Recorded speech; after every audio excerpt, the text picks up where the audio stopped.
My name is Jessica. This is my story. It is a hard story to tell. My heart still hurts when I think about it, but I want to share it.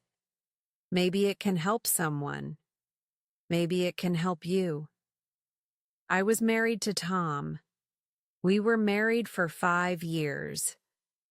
5 happy years, I thought. We lived in a small yellow house. It had a little garden with red flowers. I loved our house. I loved our life. Tom was my best friend.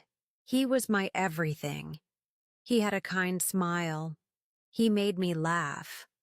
I felt safe with him. I trusted him with all my heart. That was my mistake. Trusting too much. Tom worked in a big office downtown. He was an architect. He designed buildings. He was smart and worked hard. I was proud of him. I worked part-time in a little bookshop. I love books. I love quiet places. Our life was simple. We had dinner together every night. We talked about our day. On weekends, we went for walks in the park. Or we watched movies at home with popcorn. It felt like a dream sometimes. A sweet, simple dream. Lately, Tom had been working late. Very late. He said there was a big project at work, a new building. He said it needed a lot of his time. "I'm so tired, Jess," he would say when he came home. He looked tired. His eyes had dark circles. I believed him. Why would I not believe him? He was Tom. My Tom. I missed him in the evenings. The house felt too quiet without him. I ate dinner alone. I watched TV alone. But I understood. Or I thought I understood. "It's okay," I told him. "I know you are working hard for us." He would smile, a tired smile. He would kiss my forehead. "Thank you for understanding," he'd say. I wanted to do something nice for him. He was working so hard. He deserved a surprise. One Thursday, I had an idea. A good idea, I thought then.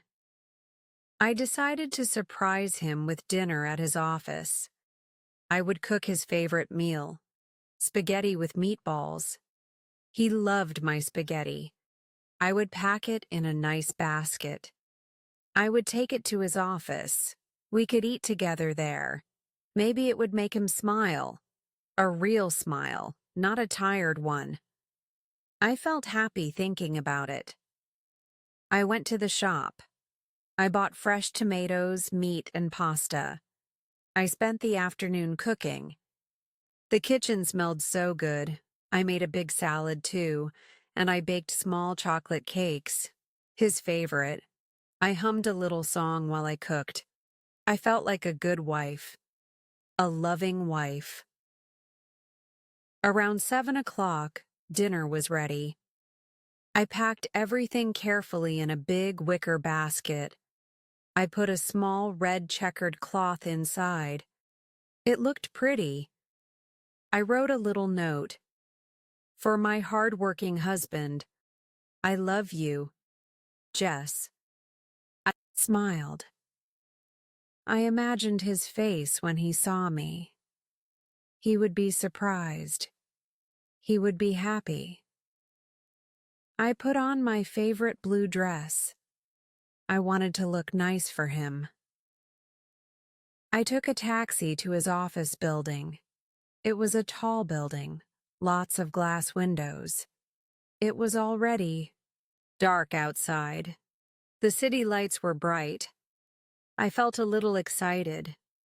Like I had a fun secret. I went into the big lobby. The security guard knew me. "Good evening, Mrs. Walker," he said with a smile. Here to see Mr. Walker? Yes, I said, holding my basket. It's a surprise. He smiled again. He's a lucky man. I took the elevator up to the 10th floor. That's where Tom's company was. The elevator was quiet. My heart beat a little faster. I hoped he was still there. I hoped he hadn't left already. The elevator doors opened. I stepped out. The office was quiet. Most lights were off. Only a few desks had lamps on. I walked towards Tom's corner office. His door was closed, but the light was on inside. Good. He was here. I knocked softly. No answer. I knocked again, a little louder. Tom? I called out. Still no answer. Maybe he had headphones on. Maybe he was very focused on his work. I slowly opened the door. Surprise, I said, ready to smile. But the office was empty. Tom was not there. His computer was on. His jacket was on the back of his chair. Papers were on his desk. But he was not there. Where was he? Maybe he went to the bathroom or to get coffee. I put the basket on his desk. I decided to wait. I sat in the small chair opposite his desk. I looked around his office. His drawings were on the wall, pictures of buildings. There was also a photo of us from our holiday at the beach. We were smiling. We looked so happy. I waited. 5 minutes passed. 10 minutes. He didn't come back. I started to feel a little worried. Where could he be? I stood up. I walked to the window. His office looked out onto the main street. I could see the cars and people below. Then I saw it. Across the street, there was a small cafe. A cozy-looking place with warm lights. And I saw him. I saw Tom. My Tom. He was sitting at a table by the window. My heart gave a little jump of relief. Oh, he just went for coffee. Maybe he needed a break. But then my world stopped. He was not alone. There was a woman with him, a young woman. She had long, dark hair. I had never seen her before. They were sitting very close, too close. And then I saw it clearly. He was laughing, a big, happy laugh. The kind of laugh I hadn't heard from him in a long time. Her head was tilted back. She was laughing too. And then he reached across the table. He took her hand. He held her hand. He looked at her with soft eyes, the same way he used to look at me. My basket felt heavy in my hand, even though I had put it down. No, my heart felt heavy. My whole body felt heavy. I couldn't breathe. It was like someone had punched me in the stomach. Hard. This couldn't be real. This was a mistake. My eyes were playing tricks on me. But it was real. It was Tom, holding another woman's hand, laughing with her, looking at her with love. I felt my legs go weak. I leaned against the window frame. My mind was blank. Then it was racing. Who was she? Why was he with her? He said he was working late. He said he was tired. But he looked so happy, so alive, with her. Tears started to fill my eyes. Hot tears. They burned. I didn't want to cry. Not here. Not in his office. I felt sick. My stomach churned. The smell of spaghetti and meatballs from the basket suddenly made me want to vomit. My loving surprise. What a joke. What a fool I was. I didn't know what to do. Should I go over there? Should I scream? Should I break the window? I wanted to do all those things, but I couldn't move. I just stood there, frozen, watching them, watching my husband, my life, my world, fall apart, piece by piece. He said something to her. She smiled. He squeezed her hand gently. It was a small gesture, but it felt like a knife in my heart. A deep, twisting knife. The pain was so strong. I pressed my hand to my mouth to stop a sob from escaping. How long had this been going on? Was this big project? Was she the reason he was always working late? The question screamed in my head. I felt so stupid, so blind. How could I not see? How could I be so foolish? I couldn't stay there. I couldn't watch anymore. I turned away from the window. I looked at the basket on his desk. The little note. I love you. My words felt like ash in my mouth. I wanted to throw the basket, to smash it. But I didn't. I just picked it up. My hands were shaking. I walked out of his office. I didn't close the door. I walked back to the elevator. I didn't see anyone. The office was still quiet, but now the quiet felt cold, empty, like my heart. In the elevator, I started to cry. Silent tears streamed down my face. I couldn't stop them. I felt so broken, so betrayed. The security guard in the lobby saw my face. His smile faded. "Mrs. Walker, are you okay?" he asked.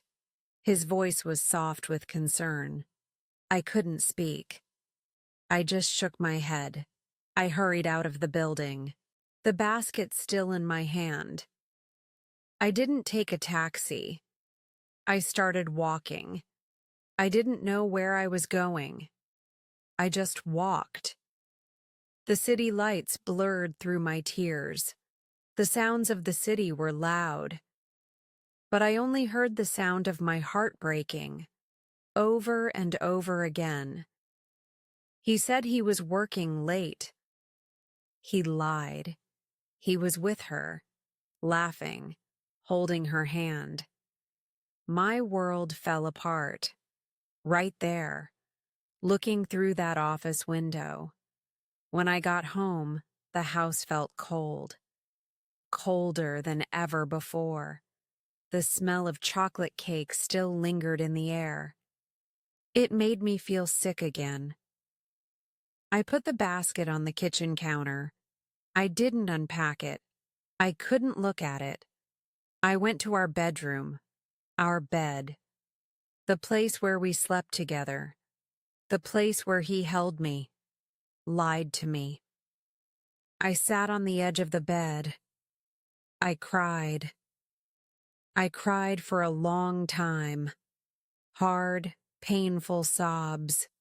For my lost love, for my broken trust, for my stupid, naive heart.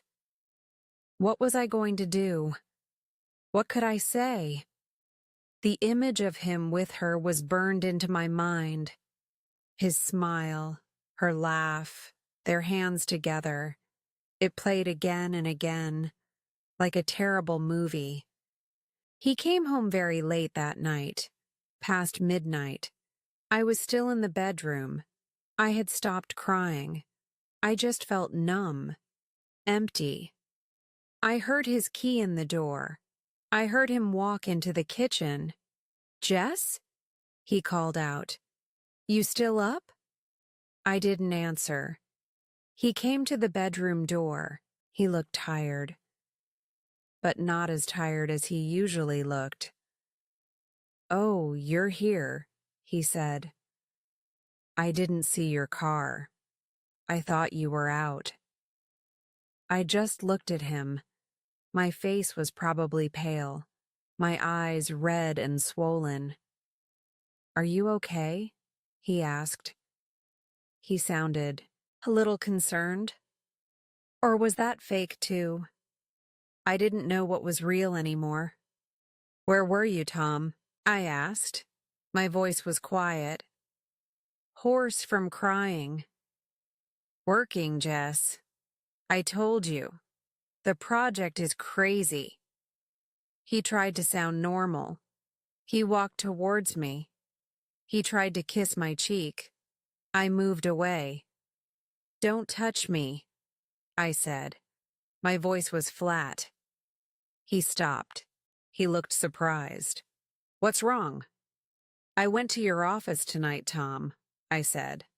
I watched his face, a flicker of something in his eyes. Fear? Guilt? It was quick, then gone. "Oh," he said. "You did? Why didn't you call?" "I wanted to surprise you," I said. "I brought you dinner." He looked around. "Dinner? Where is it?" "Still in the basket." "In the kitchen," I said. "But you weren't hungry, were you? You already ate, in the cafe, with her." The color drained from his face. He knew. He knew I knew. He was silent for a moment. He looked down at the floor. He couldn't look at me. "Jess," he started. His voice was low. "Who is she, Tom?" I asked.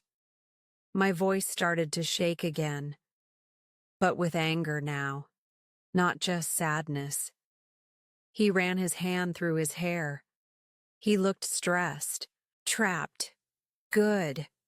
Let him feel trapped, like I felt. It's not what you think," he mumbled. "Not what I think?" I almost laughed, a bitter, painful laugh.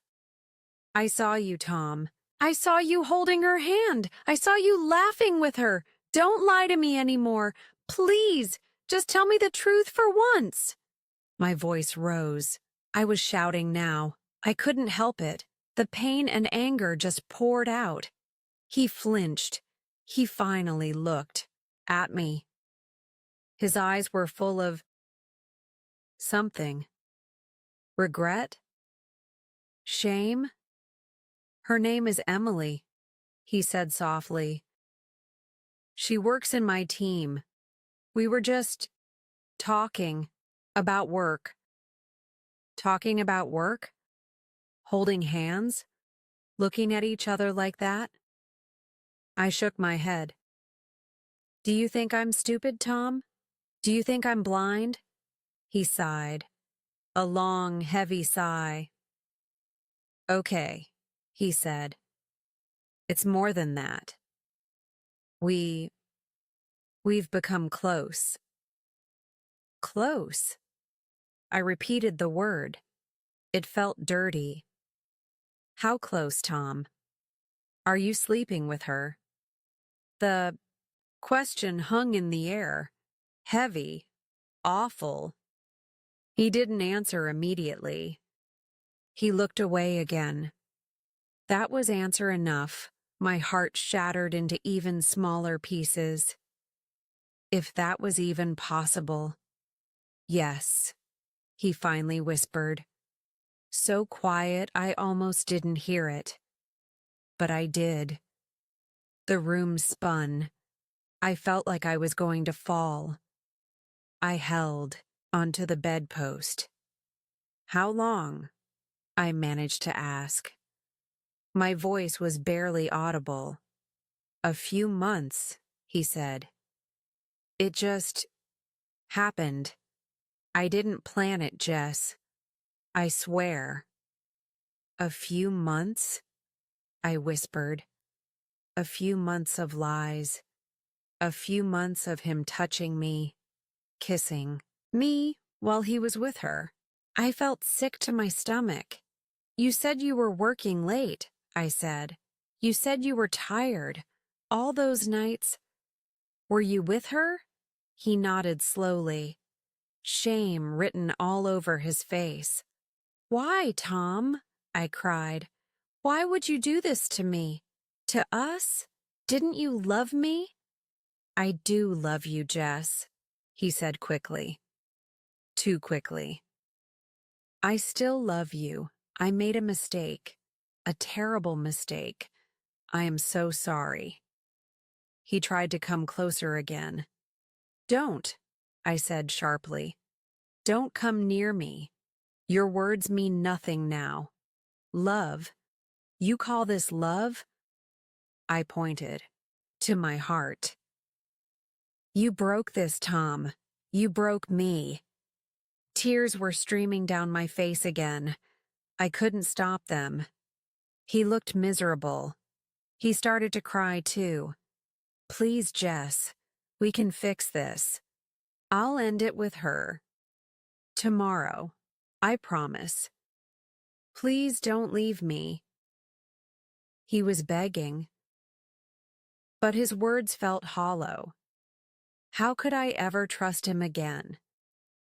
How could I look at him and not see him with her? "I don't know, Tom," I said. My voice was tired, so tired. "I don't know anything anymore. I couldn't stay in that room with him. I couldn't breathe." I picked up my pillow and a blanket. "Where are you going?" he asked, his voice panicked. "To the sofa," I said. "I can't sleep next to you tonight. I can't even look at you." I walked out of the bedroom. I left him standing there, alone with his lies and his regret. That night was the longest night of my life. I lay on the sofa, staring at the dark ceiling. The house was silent, but my mind was screaming. Every detail of that evening, every lie he told, every touch he gave, her. It all replayed. How could this happen? Our life. Our love. Was it all a lie? For 5 years? Or just these last few months? I felt so alone. More alone than I had ever felt in my life. The man I loved, the man I trusted, had betrayed me in the worst way. My world had truly fallen apart, and I didn't know how to put it back together. The next few days were a blur, a painful, confusing blur. Tom tried to talk to me. He kept saying sorry. He said he had ended things with Emily. He begged me to forgive him. He cried. He promised it would never happen again. Part of me wanted to believe him. The part that still loved the Tom I thought I knew. The part that was scared of being alone. Scared of starting over. But another part of me, the angry, hurt part, couldn't forget. Couldn't trust. Every time I looked at him, I saw him with her, holding her hand, smiling that smile. How do you forgive that? How do you rebuild trust when it's been smashed into a million tiny pieces? We lived in the same house, but we were like strangers. We slept in separate rooms, I slept on the sofa. He slept in our bed. Alone. The silence in the house was heavy, full of unspoken words, full of pain. I couldn't eat. I couldn't sleep properly. I went to work at the bookshop. I tried to smile at customers, but I felt like a ghost, just going through the motions. My kind boss, Mrs. Gable, noticed. "Jessica, dear, are you all right?" she asked gently one afternoon. "You look so pale." I wanted to tell her everything. I wanted to cry on her shoulder, but the words got stuck in my throat. I just shook my head. "I'm just a bit tired, Mrs. Gable," I lied. Another lie. My life was full of lies now. His lies. My lies. I thought about leaving. Many times. I looked at our yellow house, our garden, our photos. Everything reminded me of him, of us, of what we had, and what he had destroyed. But where would I go? I didn't have much money of my own. He always managed our finances. I felt trapped. Again. Trapped by his betrayal. Trapped by my fear. One evening, about a week after that terrible night, I was sitting alone in the living room. Tom was out. He said he was going for a walk, to think. I didn't know if he was telling the truth. I didn't know if I would ever know the truth from him again. I looked at the wedding photo on the mantelpiece. Us, smiling, young, hopeful. A tear rolled down my cheek. What did I want? Could I live like this? In this cold, silent house? With a man I couldn't trust? Could I forgive him? Did I want to? The questions went round and round in my head. I thought about my life before Tom. I was quiet, a bit shy, but I was happy in my own way. I had dreams, small dreams, maybe to travel a little, to write a book. When I met Tom, he became my whole world, my dream. And now that dream was a nightmare. I realized something important that night. Sitting alone in the quiet house, Tom had broken my trust. He had broken my heart. But he couldn't break me. Not completely. Unless I let him. I was still Jessica. I was still here. I was hurt. Terribly hurt. But I was not destroyed. A tiny spark of strength started to glow inside me. A very small spark.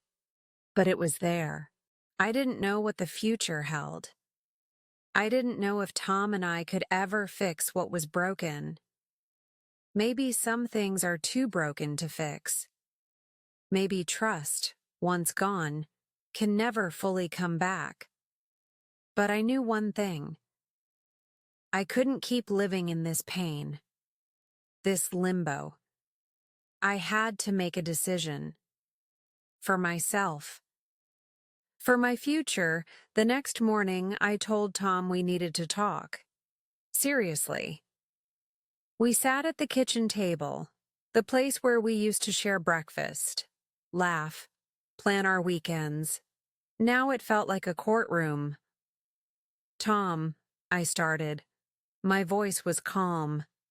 Surprisingly, calm. "I've been thinking a lot. About us. About what happened." He looked at me. His eyes were hopeful, pleading. "I'm so sorry, Jess. I'll do anything to make it right." "I know you're sorry, Tom," I said. "Or at least I think you are. But sorry doesn't fix this. Sorry doesn't make the hurt go away. It doesn't bring back my trust. He looked down. I don't know if I can forgive you, I continued. Not now, maybe not ever. And I don't think I can live like this. Wondering, doubting, feeling this pain every day. So, what are you saying? He asked. His voice was quiet, scared. I took a deep breath. This was it. The hardest words I would ever say. I think I need some space, Tom. I think we need to separate. The word hung in the air. Separate. He looked up, shocked. Separate? No, Jess, please don't do this. We can work through it. We can go to therapy. Anything. Tears welled up in his eyes. It hurt to see him cry. Even now. Even after everything. Because a part of me still loved him, or loved the memory of him. Maybe we can, I said. Maybe therapy could help. But not now. Not when I feel like this. I need time, Tom. Time to think. Time to heal. Alone. Where will you go? He asked. I don't know yet, I said honestly. Maybe I'll stay with my sister for a while. Or find a small apartment. I need to figure things out for myself. It was a hard conversation. There were more tears, more begging from him, more pain. But I stood firm. That little spark of strength inside me helped me. Leaving was not easy. It was terrifying. Packing a bag, saying goodbye to our yellow house, our life. But as I walked away, I felt something else too. A tiny sense of relief, of freedom. The cage door was open. I was stepping out, into the unknown. But it was my path now, not his. My world did fall apart that night I saw him with another woman. It truly did. But sometimes things need to fall apart so they can be rebuilt. Rebuilt stronger. Rebuilt differently. The journey ahead is long, and I know it will be hard. There will be sad days, lonely days, days when I doubt my decision, but I also know this. I deserve honesty. I deserve respect. I deserve to be with someone who cherishes me. Someone I can trust completely. And if I can't find that with someone else, I will find it within myself. I will learn to be my own best friend again. To trust myself again. If you are listening to this, and your world has fallen apart too, please know this. You are not alone. The pain is real. The betrayal is crushing. It's okay to cry. It's okay to feel broken. Let yourself feel it. But, please, don't stay broken. You are stronger than you think. That little spark of strength is inside you too. Find it. Nurture it. It's a long road to healing, but you can walk it. One step at a time. You can rebuild your world. Maybe it will look different, but it will be yours, and you will be okay. You can do this too. Keep going. You are worth it.